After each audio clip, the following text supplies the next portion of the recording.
મને હવે એવું લાગે છે કે હમણાં જ અમે મોટાભાઈના આશીર્વાદ લઈ અને કુંવરજીભાઈ સાથે બેઠી અને અમે અમારા એક વિચારો રજૂ કર્યા સમાજમાં કે હવે આપણા સમાજને એક થવાની અતિ જરૂરી છે કે નહીં? કયો મને આપનો સાથ સહકાર મળશે આમાં? એકવાર ક્યારેક ભાઈના તરફથી હાકલ પડે અને મહાસંમેલન આપણે જો કરવાનું યોજવામાં આવે તો ગામો ગામથી આપ સૌ આવશો? શું હવે ખરેખર કોળી સમાજ પરસોત્તમભાઈ સોલંકીની આગેવાનીમાં ભેગો થવાનું છે? શું છે સમગ્ર મામલો, એની વિગતે ચર્ચા કરીશું. નમસ્કાર, હું છું ઉજ્જવલ અને આપ જોઈ રહ્યા છો નિર્ભય ન્યૂઝ.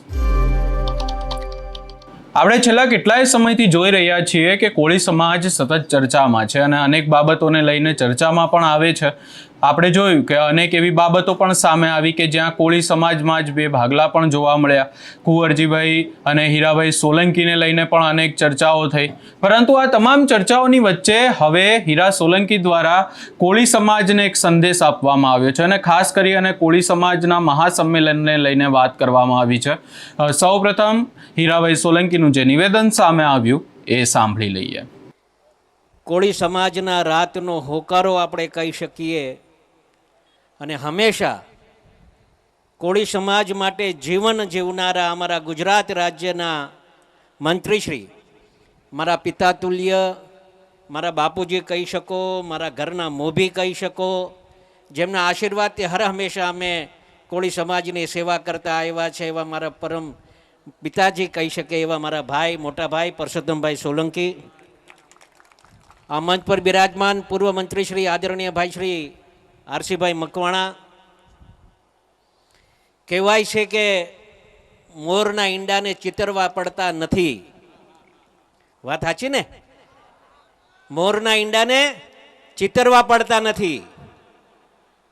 સમાજ માટે એક યુવા, સમાજના હર હંમેશ માટે યુવાનોનો પડખે ઊભા રહેતા અને સાચી માર્ગદર્શન આપતા મારો ભત્રીજો છે, નાનો છે, વય નાની છે પણ વિચારો ખૂબ મોટા છે એવા આદરણીય ભાઈ શ્રી દિવ્યેશભાઈ.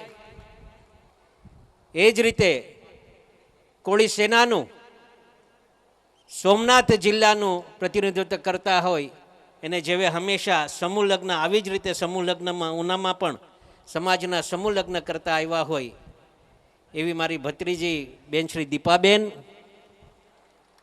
મંચસ્થ ભાઈ શ્રી હકાભાઈ, ભાઈ શ્રી શામજીભાઈ, ભાઈ શ્રી વલ્લભભાઈ, ભાઈ શ્રી કિશોરભાઈ, ભાઈ શ્રી ડીડી, બેન શ્રી જેઠીબેન, મંચસ્થ આપ સૌ આ મહાનુભાવો ભાઈ શ્રી રવજીભાઈ સહિત અને મિત્રો એક ખાસ આપ સૌને જોરદાર તાલીઓથી વધાવો. આ કોળી સેનાના ભાઈ શ્રી રમેશભાઈને અને આખી ટીમને 15મો સમૂહ લગ્ન છે.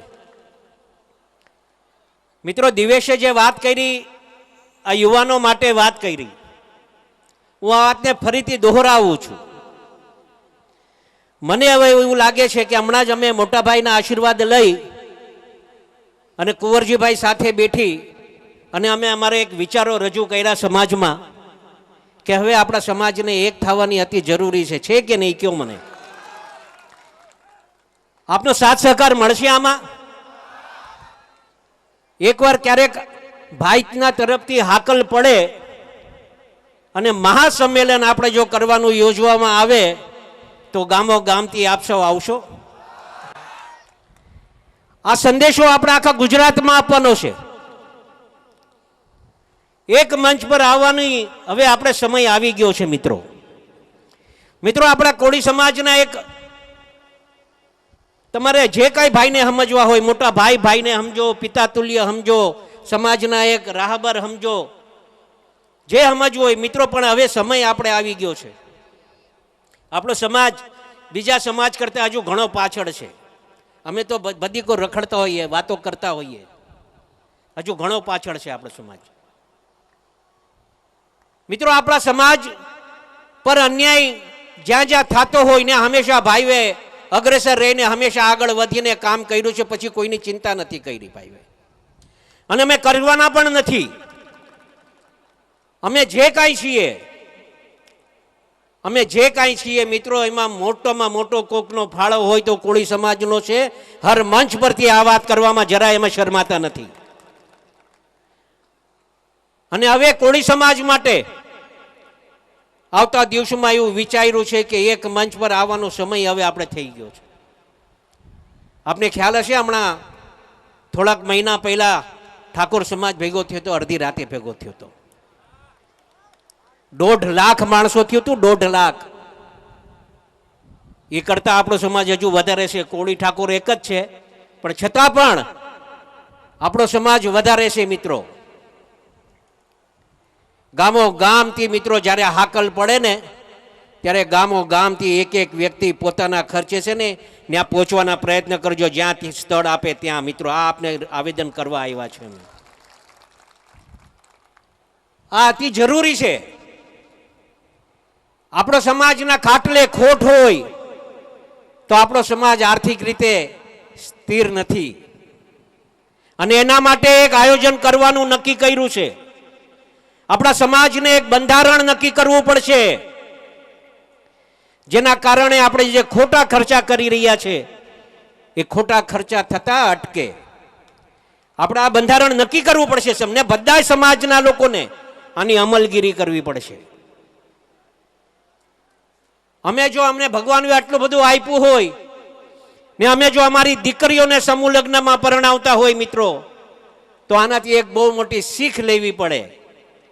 આ કોઈ ગરીબો માટેના આ સમૂહ લગ્ન નથી. એક વાત સમજજો મિત્રો, ઈશ્વરે તમને આપ્યું છે તો દીકરા દીકરીઓને તમે કદાચ અહીંયા ભણાવો ને પછી અહીંયા પરણાવો અને પછી તમારે રિસેપ્શન કરવું હોય, જે કાંઈ માભો દેખાડો, એમાં કોઈ અમારે વાંધો નથી.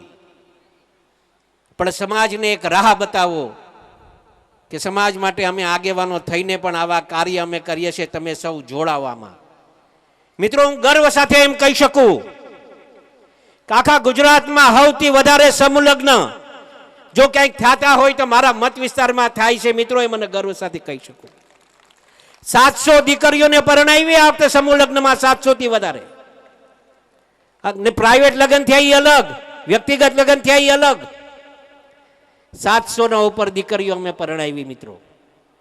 ગામો ગામ સમૂહ લગ્ન થવા માંડ્યા, અને ફૂલની પાકડીના ભેટ રૂપે કાંઈક ને કાંઈક એ લોકોને પ્રોત્સાહન રૂપે અમે કાંઈક આપ્યું છે મિત્રો. ઈશ્વરે આપ્યું છે એટલે આપ્યું છે, એક વાત ધ્યાનમાં રાખજો. તો આવું બંધારણ નક્કી કરવું પડશે આપણા સમાજને. ખોટા ખર્ચા અટકાવવા પડશે. ક્યાંક આપણે કોઈકનું વેસવાળ લઈને જાય તો ત્યાં મર્યાદિત માણસોને લઈ જવા માટેની એક આયોજન કરવું પડશે. અમુક તોલા દાગીનો આપવો છે. બિચાર જે આર્થિક રીતે સુખી છે એના માટે પ્રોબ્લેમ નથી, પણ આર્થિક રીતે જે સુખી નથી ને એના માટે આ પ્રોબ્લેમ છે.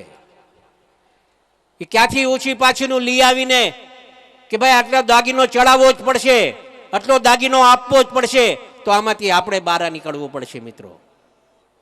અને આ સમાજના એક વડીલ સમજો, આગેવાન સમજો, જે કાંઈ સમજો, આપણે રાહ દેખાડવા માટેના આવા પ્રયત્ન અમારે કરવા છે. ને અમે એક મંચ પર આખા સમાજને ભેગા કરવાની એમ અમે લીધી છે. ભાઈએ લીધી છે, અમે લીધી છે. અમે આરસીભાઈ ને બધા હતા, અમે બગોદરા ભેગા થયા ત્યાં અમુક લોકો નતા આવ્યા, કાંઈ વાંધો નહીં. આ એક મિટિંગમાં નથી આવ્યા, બીજી મિટિંગ કરશું, બીજીમાં નહીં આવે, ત્રીજી કરશું. ક્યારેક તો ભાન થશે ને ક્યારેક તો ખબર પડશે કે આ મંચ પર બિરાજમાન રહેવું પડશે. એમ આ સમાજનું કાર્ય છે. સમાજના કાર્યમાં જે સમાજનો ન થાય ને એ કોઈનો ન થાય. અને એના માટે હું આપ સૌને વિનંતી કરું છું મિત્રો, જે દિવસે ભાઈની હાકલ થાય, ભાઈનો સંદેશો મળે, કદાચ તમને આમંત્રણ આવવા માટે કદાચ અમે તમારા સુધી નહીં પહોંચી શકીએ, વ્યક્તિગત તમને કદાચ નહીં મળી શકીએ, પણ કોળી સમાજની હાકલ થઈ છે એવું સમજીને જો તમે પહોંચી જશો તો હું માનું છું કે એના પછી કોળી સમાજને આગળ વધતા કોઈ નહીં રોકી શકે મિત્રો. આ કરવું અતિ જરૂરી છે. જ્યાં સુધી આ નહીં કરી શકે ને. બીજી વાત, દિવ્યેશે વાત કરી કે જે કાંઈ બાળકો પ્રોત્સાહનના ભાગરૂપે જે પાસ થઈ એને આપણે એને પ્રોત્સાહન આપતા હોઈએ. મને એક વાતનું દુઃખ છે મિત્રો, સુરતમાં અમે વાત કરી હતી, અને સુરતથી જે કાંઈ આ ચાલી રહ્યું છે મિત્રો, એક વાત સમજો, આપણા કોળી સમાજ કે આ તળપદા છે, આ ચુવાડિયા છે, આ ઘેડિયા છે, આવી રીતે વિભાજન થઈ જ ગયું છે.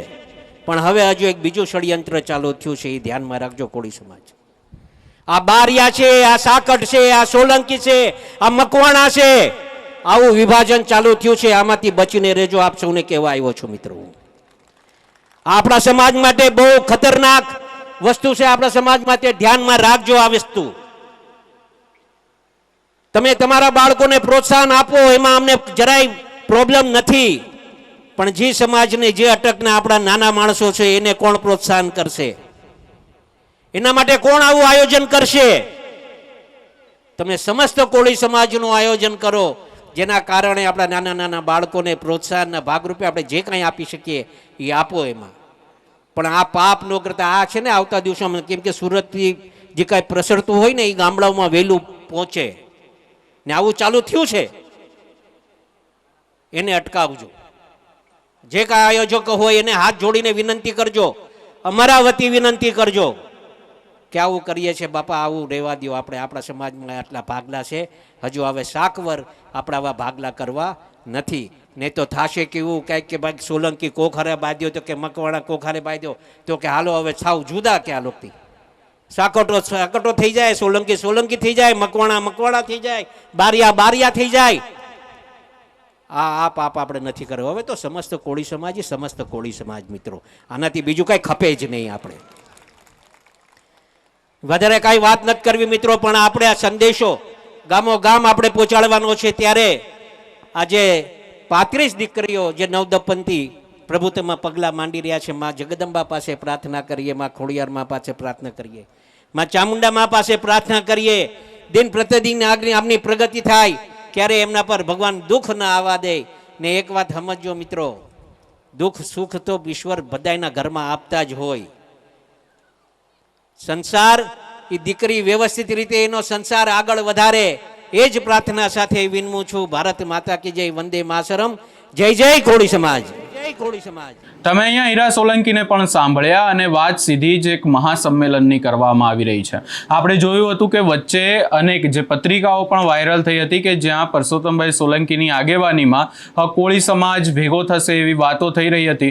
ફરી એકવાર હવે હીરા સોલંકીનું નિવેદન સામે આવ્યું છે અને કહેવામાં આવ્યું છે કે જ્યારે પણ હાકલ કરીએ ત્યારે આખો કોળી સમાજ શું ભેગો થઈ જશે એવો સવાલ પણ કરવામાં આવ્યો અને કોળી સમાજને હવે એક થવાની જરૂર પણ છે એવી પણ વાત અહીંયા હીરા સોલંકી દ્વારા કરવામાં આવી. ખાસ કરી અને સીધું જ કહેવામાં આવ્યું છે કે પરસોત્તમભાઈ સોલંકીની આગેવાનીમાં એક મહાસંમેલન બોલાવીએ તો શું આખા ગુજરાતનો કોળી સમાજ આવશે એવી પણ વાત અહીંયા કરવામાં આવી છે. એટલે હવે એવું લાગી રહ્યું છે કે કોળી સમાજના જે મહાસંમેલનની ચર્ચાઓ અને વાત થઈ રહી છે એ મહાસંમેલન હવે જલ્દી જ મળવા જઈ રહ્યું છે. આ સમગ્ર બાબતે અને ખાસ કરીને હીરા સોલંકી દ્વારા જે નિવેદન આપવામાં આવ્યું એને લઈ તમારો શું અભિપ્રાય છે અમને કમેન્ટ કરી જરૂર જણાવશો ને અમારી ચેનલ નિર્ભય ન્યૂઝને લાઇક, શેર, સબસ્ક્રાઇબ કરવાનું ભૂલશો નહીં.